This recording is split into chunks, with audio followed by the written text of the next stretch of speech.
السلام علیکم سامعین، 2 ربیع الثانی اور 25 ستمبر ہے۔ خبر کا عنوان ہے الیکشن کمیشن کا نیا اعلان۔ دراصل الیکشن کمیشن اپنی جھیپ مٹانے کے لیے شفافیت کے نام پر اب چھوٹے موٹے اعلان کر رہا ہے۔ آج یہ اعلان کیا ہے کہ جو ڈاک سے ووٹ آتے ہیں اور جو ای وی ایم ووٹ آتے ہیں، جب وہ دونوں اکٹھے ہو جاتے ہیں تو گنتی والے دن پوسٹل ووٹوں کو پہلے گنا جائے گا، اور جب ان کی گنتی مکمل ہو جائے گی تب ای وی ایم ووٹ گنے جایا کریں گے۔ اب تک یہ تھا کہ 8 بجے پوسٹل ووٹوں کی گنتی شروع ہو جاتی تھی، لیکن 8:30 بجتے ہی پوسٹل ووٹوں کی گنتی ختم ہو یا نہ ہو، ای وی ایم کی گنتی شروع ہو جایا کرتی تھی۔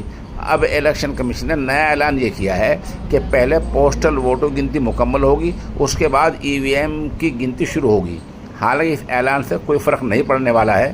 بات وہی ہے کہ الیکشن کمیشن اپنی بڑی چوری کی جھیپ مٹانے کے لیے اس طرح کا اعلان کر رہا ہے۔